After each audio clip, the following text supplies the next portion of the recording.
Do you think that this is, in fact, Big Ben's final year? Or my buddy Adam Schefter reporting that he's told a bunch of people what we, I think, all assumed based on the way that his contract was set up for this year, that this is his last year. Do you see a quarterback that is on his last year right now, Cris? Any quarterback that has Ben's age and tenure in the league, and I don't care if you play with one franchise. I mean, New England let Tom Brady go, not after having a bad year, because they were just moving on. Eli Manning, if you look at him at the end of his career, even if Ben had a 3-year contract, his play has dictated that he's going to be moving on. You can talk about the contract, and that's just a matter of having a conversation. But his overall play, Ben Roethlisberger, is not in the top 25 quarterbacks that we have in the NFL. So why would he continue? Like, it's time to give that spot. The NFL is a young man's game. And at some point, all of us, that's the one thing we all have in common. Me and Moss used to talk about it. He'd be like, hey, man, what you think? I said, bro, one day there's going to be a guy show up, sit in your locker, bigger, faster, and stronger than you. That's who you are. Okay? So it happens to all of us, man. It's not foreign. Joe Montana, what happened to him? Steve Young. But his play has dictated that his tenure in Pittsburgh is over. So you literally said to DeMoss back in the day, I know you're that guy for me. You're that guy for me to sit in this locker. You're putting up a Hall of Fame career with your resume. And you say that to Randy Moss to his face. That's what you said. Yeah, that's the reality, Rich. I mean, the people that know me and the people who are my friends, they know that Cris will tell you the truth. Yes. And that was my reality. It helped me throughout my career. Moss was like, what's your goal? I'm trying to play 3 or 4 more years. Go to a few more Pro Bowls, catch 80, 90, catch 10 touchdowns. Yeah. Have you dragged some of that coverage away from me?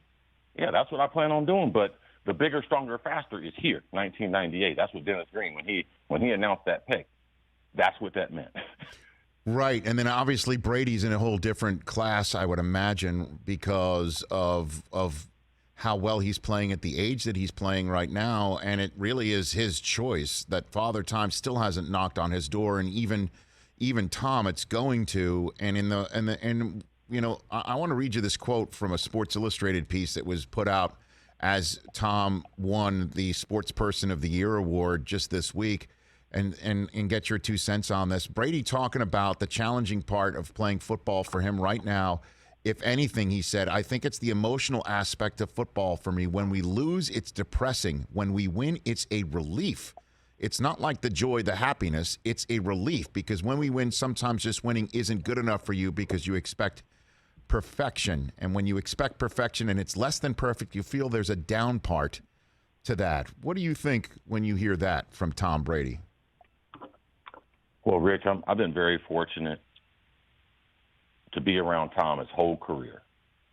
And there's certain things that elite people in any field, and Tom is the one in our field, that we can say, like, I've been associated with the league since the mid-'80s. I don't know how Tom is feeling. No player in history has won as much as him. No player in history had turned around a franchise like he did in New England and then have the best coach in football give up on him. Before, I know Father Time knocked on the door in New England, but Tom told him it's the wrong address. You have to come check me out in Tampa, man, because I'm getting ready to go there. So I do understand the relief from the expectations, but it's the preparation that typically gets the older players. It's how do I sit in these meetings 5 or 6 hours a day with these 20-year-olds, and they're talking about things that are irrelevant. How do I stay focused? The games are easy.